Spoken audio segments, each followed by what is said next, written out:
nosso irmão já vem pra anunciar o Evangelho Santo, palavras de vida, mensagens que podem te salvar. Ale, ale, ale, aleluia. Jesus Cristo agora vai falar. O Senhor esteja convosco, Ele está no meio de nós. Proclamação do Evangelho de Jesus Cristo, segundo Mateus. Glória a vós, Senhor.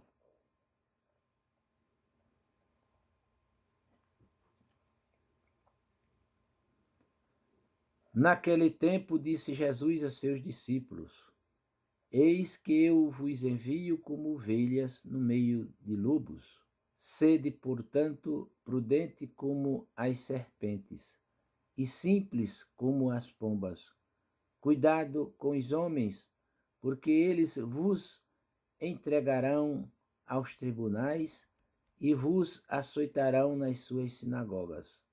Vós sereis levados diante de governadores e reis, por minha causa, para dar testemunho diante deles e das nações. Quando vos entregarem, não fiqueis preocupados como falar ou o que dizer. Então, naquele momento, vos será indicado o que deveis dizer. Com efeito, não sereis vós que havereis de falar, mas sim o Espírito do vosso Pai, e que falará através de vós. O irmão entregará à morte o próprio irmão. O pai entregará o filho. Os filhos se levantarão contra seus pais e os matarão. Vós sereis odiados por todos, por causa de meu nome. Mas quem perseverar até o fim, esse será salvo. Quando vos perseguirem numa cidade, fugi para outra. Em verdade vos digo, vós não acabareis de percorrer as cidades de Israel, antes que venha o Filho do Homem. Palavra da salvação. Glória a vós, Senhor.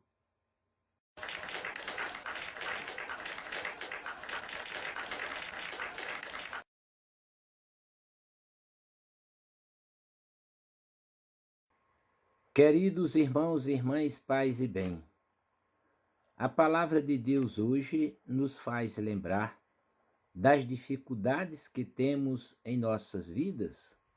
O Evangelho aponta essas dificuldades e as contradições que o cristão haverá de sofrer por causa de Cristo e do seu Evangelho, e como deverá resistir e perseverar até o final.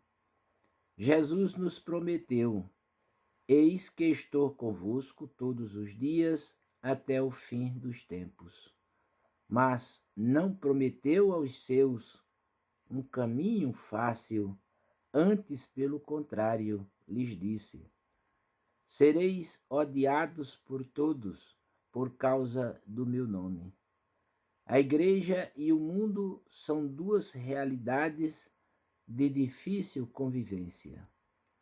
O mundo que a igreja há de converter a Jesus Cristo não é uma realidade neutra, como se fosse uma cera virgem que só espera o selo que lhe dará forma. Isto só teria sido assim se não tivesse havido uma história de pecado entre a criação do mundo e a sua redenção.